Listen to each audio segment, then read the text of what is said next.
Hello students, welcome in my channel the master tutorial. तो students, आज का जो हमारा टॉपिक है that is known as equivalent fractions. अब इक्विवेलेंट फ्रैक्शंस क्या होती हैं, वो भिन्न कौन से हैं जिसे हम इक्विवेलेंट फ्रैक्शंस कहते हैं। Equivalent fractions are the fractions that have the same value।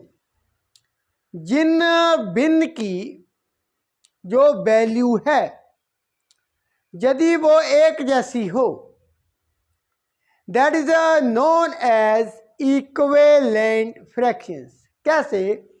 इसे हम एक एक्टिविटी के थ्रू समझते हैं।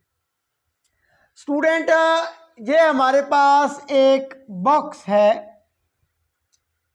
एक स्क्वायर, ईच साइड इसकी 20 सेंटीमीटर है।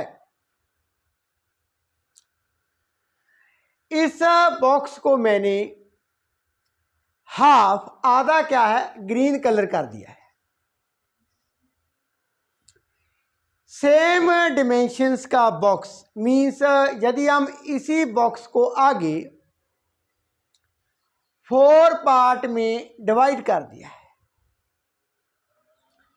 अब देखें, अगेन जो आधा पार्ट है बॉक्स का वो कलर किया हुआ है। आगे का यदि हम देखें, इसी बॉक्स को मैंने क्या किया है, फर्दर 8 पार्ट में क्या है, डिवाइड कर दिया है। यहां पर भी देखें तो जो बॉक्स है, स्क्वायर जो हमारे पास शेप डायग्राम बन रही है यहां पर, वो आधी क्या है, कलर्ड है, ग्रीन कलर। नाउ स्टूडेंट, यदि हमने इसकी भिन्न लिखनी हो सभी केसेस में, एक बात तो कॉमन है, सभी केसेस में जो बॉक्स है वो क्या है, आधा क्या है, कलर है। नाउ यहां पर यदि हमने कलर्ड पार्ट को रिप्रेजेंट करना हो तो हम लिखेंगे 1/2। दो में से एक क्या है, कलर्ड है। देन आगे इसको हमने फर्दर 4 पार्ट में डिवाइड किया है। अब कलर पार्ट कितना है, कितने बॉक्स हैं, 1 and 2, दैट इज 2/4। आगे इसी को हमने बॉक्स को आगे 8 पार्ट में इक्वल पार्ट डिवाइड किया, बांट लिया। अब जो कलर्ड पार्ट हैं दैट इज 4, टोटल कितने हैं, 8। जो बॉक्स था हमारा उसकी डिमेंशंस सेम थी, मीन्स ईच साइड यहां पर भी कितनी है, 20 सेंटीमीटर, यहां पर भी कितनी है, 20 सेंटीमीटर, ईच साइड 20 सेंटीमीटर, इस केस में भी। तो प्रैक्टिकली देखें, यहां पर क्या है, हाफ जो हमारा बॉक्स है वो कलर है, यहां पर भी हाफ क्या है, 1/2 क्या है, कलर्ड है। यहां पर भी क्या है, हाफ बॉक्स क्या है, हमारे पास कलर्ड है। लेकिन यदि हम उनके पार्ट्स कर लेते हैं, यहां पर 2 है तो कलर्ड पार्ट को कैसे रिप्रेजेंट किया, 1/2। इसको 4 पार्ट में हमने डिवाइड किया। अब कलर पार्ट कितने हैं, 1 2, टोटल कितने हैं, 4, 2/4। एंड स्टूडेंट, यहां पर 8 पार्ट्स हैं, 4 कलर कर लिए हैं।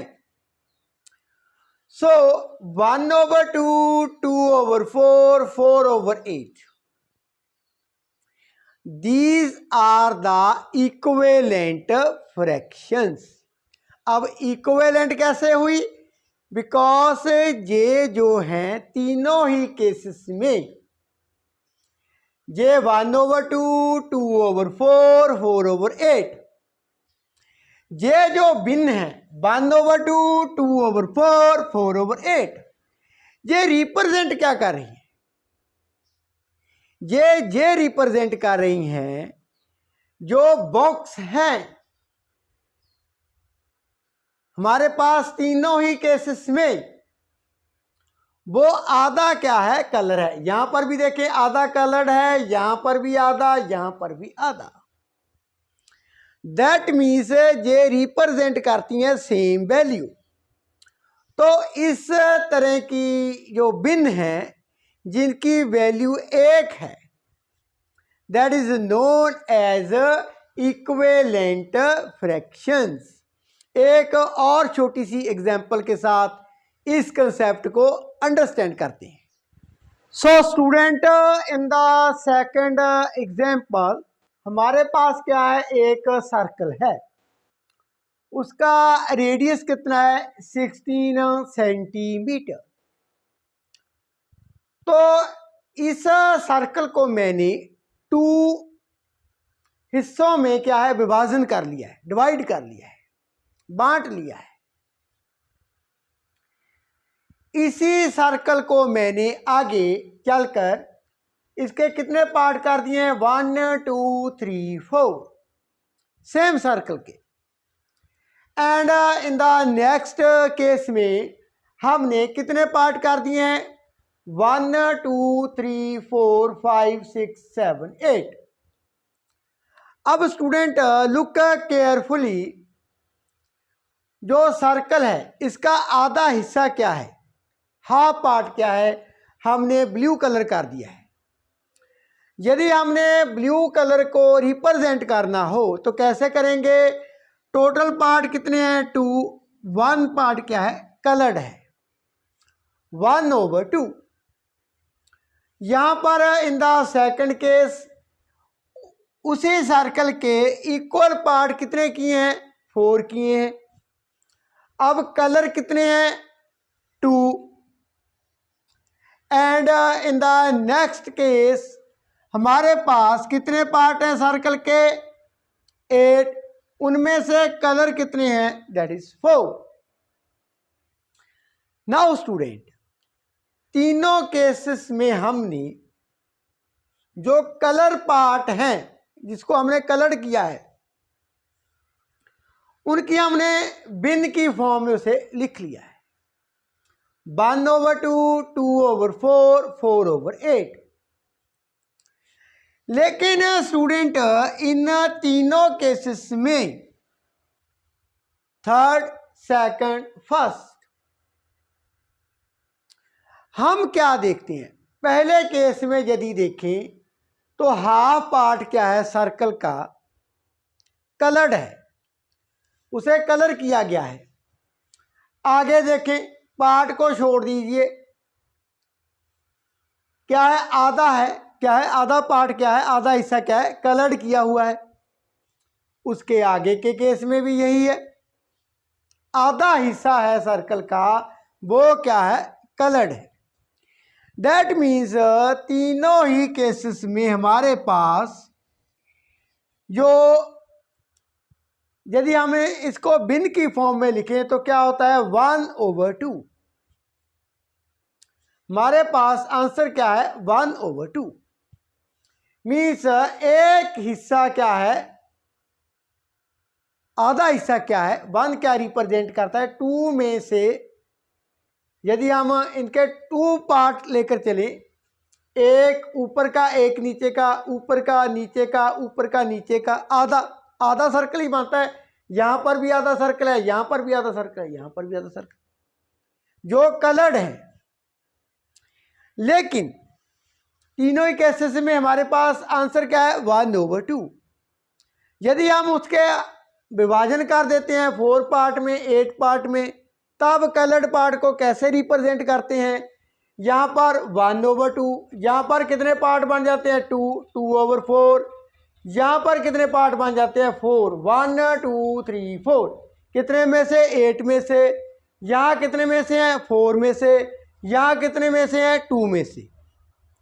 तो स्टूडेंट ये जो भिन्न है 1/2, 2/4, 4/8 रिप्रेजेंट द सेम फ्रैक्शन। वो सेम फ्रैक्शन कौन सी है, 1/2। सो भिन्न जो है 1/2, 2/4, 4/8 represent the same fraction. So these are equivalent fractions. तो स्टूडेंट हम इक्विवेलेंट फ्रैक्शन कैसे लिख सकते हैं, उनके लिए क्या मेथड है वो भी हम डिस्कस कर लेते हैं, एज वेल एज हम ये देखेंगे इनके रिलेटेड सम हम सॉल्व करेंगे। तो देखिए स्टूडेंट, जैसे हमारे पास ये रहा 1/2, इनके इक्विवेलेंट यदि हमने फ्रैक्शन लिखनी हो तो कैसे लिखेंगे, हमने क्या करना है, मल्टीप्लाई कर देना है न्यूमरेटर को एंड डिनोमिनेटर को, मल्टीप्लाई सेम नंबर के साथ। जैसे यहां पर मैं 2 के साथ numerator as well as denominator, अंश एंड हर को 2 के साथ क्या कर रहा हूं, मल्टीप्लाई कर रहा हूं। तो हमारे पास जो आंसर बनता है that is 2 × 2, 2 × 4। This is the equivalent fractions.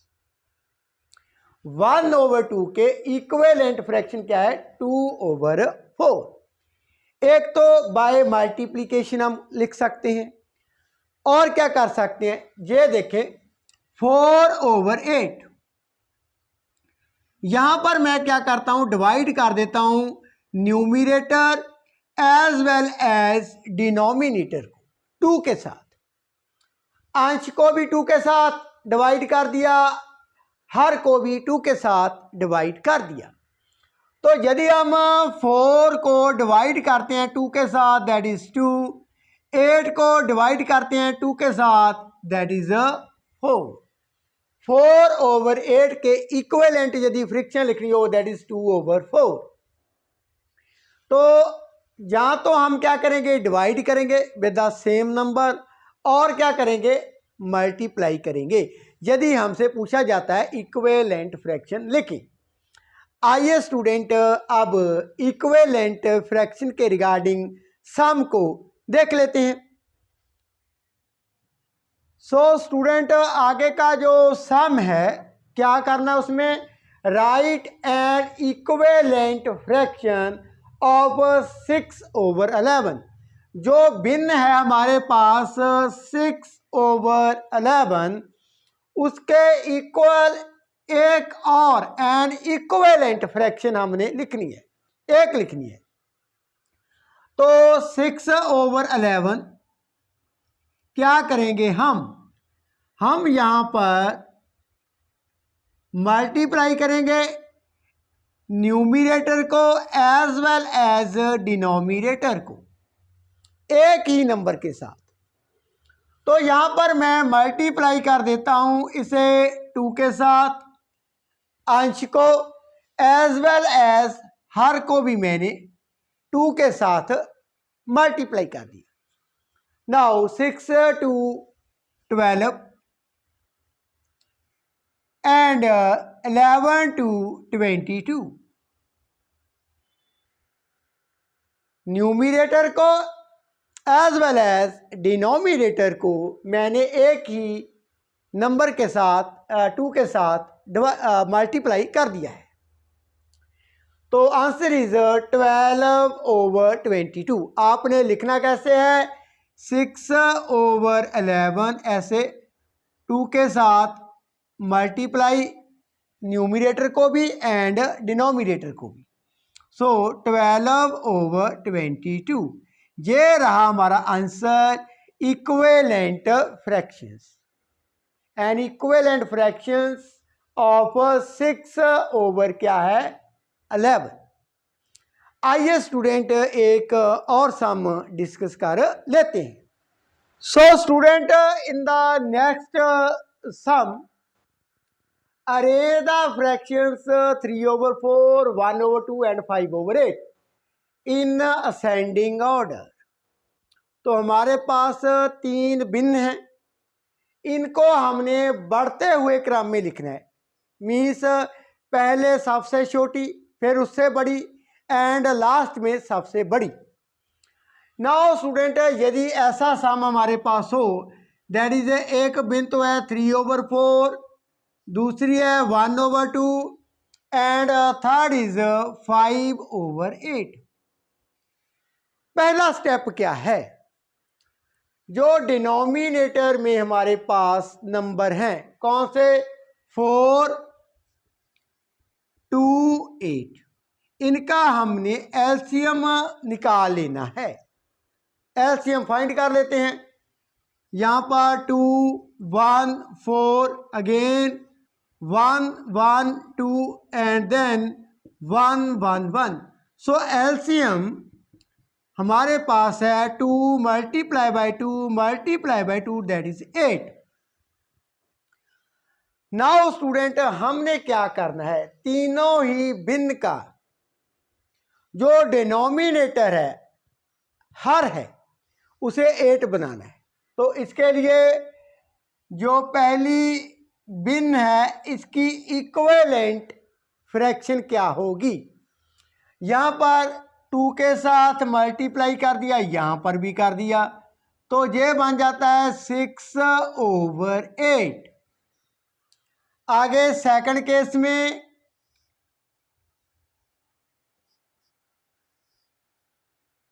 यहां पर हम लिखेंगे 4 के साथ मल्टीप्लाई कर देते हैं। 2 को 4 के साथ मल्टीप्लाई किया, 8, ऊपर भी 4 के साथ मल्टीप्लाई कर देंगे, 4/8। आगे है हमारे पास 5/8।